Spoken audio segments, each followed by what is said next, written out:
Shalom, salam damai sejahtera Bapak-bapak, Ibu-ibu, dan saudara-saudara sekalian. Kita ketemu lagi di acara Embun Sorgawi. Kiranya Tuhan memberkati kesempatan ini.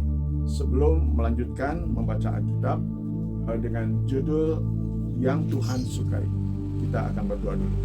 Terpujilah namamu Tuhan Allah Bapa yang Maha Kasih. Kami bersyukur karena adanya Tuhan yang kami kenal melalui Yesus dan juga Roh Kudus, sehingga hamba-Mu berani untuk menyampaikan firman-Mu, perintah-Mu, supaya menjadi berkat bagi bapak-bapak, ibu-ibu, dan saudara sekalian yang diberikan anugerah untuk ada kesempatan mendengar dan belajar bersama-sama. Terpuji nama Tuhan, terima kasih atas kebaikan Tuhan dan pimpinan Tuhan. Hanya dalam nama Yesus hamba-Mu berdoa. Amin. Judulnya yaitu Yang Tuhan Sukai. Apa yang Tuhan sukai? Di dalam Yeremia pasal 9 ayat 23 sampai 24, beginilah firman Tuhan. Janganlah orang bijaksana bermegah karena kebijaksanaannya. Janganlah orang kuat bermegah karena kekuatannya. Janganlah orang kaya bermegah karena kekayaannya. Tetapi siapa yang mau bermegah, baiklah bermegah karena yang berikut, bahwa ia memahami dan mengenal aku, bahwa akulah Tuhan yang menunjukkan kasih setia, keadilan dan kebenaran di bumi. Sungguh semuanya itu kusukai. Demikianlah firman Tuhan. Jadi yang Tuhan sukai yaitu kita perlu memahami dan mengenal akan Tuhan kita, supaya dengan cara itu maka kita tidak khawatir, tidak bimbang, kita mempercayai, mengandalkan akan Tuhan. Ya, lebih dikuatkan lagi di dalam Yosua pasal 6 ayat yang ke-6. Sebab aku menyukai kasih setia dan bukan korban sembelihan, dan menyukai pengenalan akan Allah lebih daripada korban-korban bakaran. Jadi Tuhan sangat suka yaitu pada kasih, pada kesetiaan kita dalam hidup ini. Bukan hanya persembahan korban sembelihan atau uang dan lain-lain. Tapi mari kita cari apa yang Tuhan sukai. Memang pertama-tama yaitu kita perlu percaya dulu, menerima Yesus sebagai juru selamat. Lalu setelah itu kita BPBS, yaitu bersyukur plus bukti syukur. Artinya mencari apa yang Tuhan suka. Sudah pasti bahwa Tuhan yang paling suka adalah kalau kita membawa jiwa baru. Mengapa?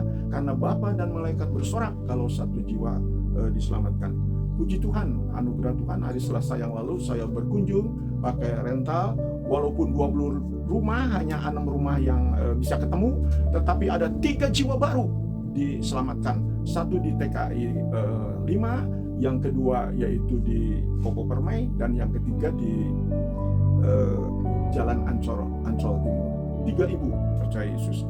Terpujilah kiranya itu membuat Tuhan suka, dan hamba juga harus terus minta pimpinan Roh Kudus supaya lebih ditambahkan kerinduan untuk jiwa-jiwa baru itu. Dan Tuhan suka juga kepada Habel dalam persembahannya, yaitu korban domba. Kemudian juga suka kepada Raja Daud pada waktu mempersembahkan korban, di mana ia mau membeli tanah Arona, tetapi yang pemiliknya berkata, wah ini untuk raja jadi gratis. Tapi Daud tidak mau memberikan kepada Tuhan yang gratisan.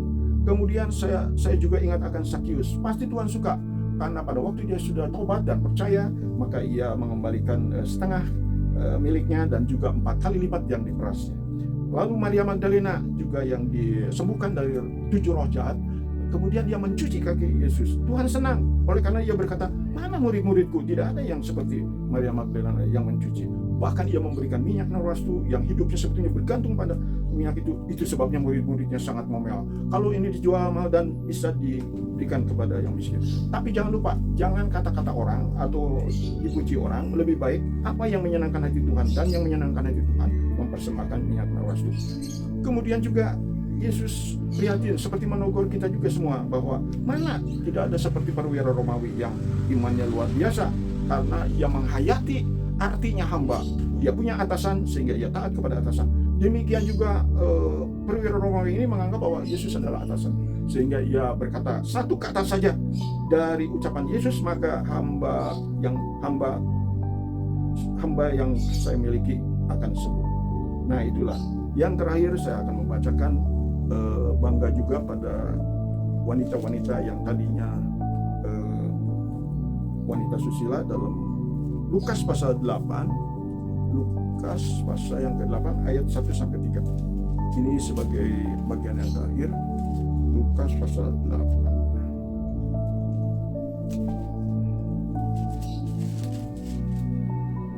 Nah, ini. Tidak lama sesudah itu Yesus berkeliling dari kota ke kota dan dari desa ke desa memberitakan Injil Kerajaan Allah. Ke-12 muridnya bersama-sama dengan dia dan juga beberapa orang perempuan yang telah disembuhkan dari roh-roh jahat atau berbagai penyakit, yaitu Maria yang disebut Magdalena yang telah dibebaskan dari roh-roh jahat, Yohana istri Kusa bendahara Herodes, Susana dan banyak perempuan lain. Perempuan-perempuan itu melayani rombongan itu dengan kekayaan mereka. Inilah yang Tuhan sukai. Dia melayani dengan segala kekayaan mereka. Mengapa mau? Oleh karena ada keselamatan yang lebih berharga daripada semua yang ada di situ. Itulah apa yang bisa saya sampaikan. Mari kita bertanya dan mari kita cari apa yang menyenangkan hati Tuhan dengan lagu ini.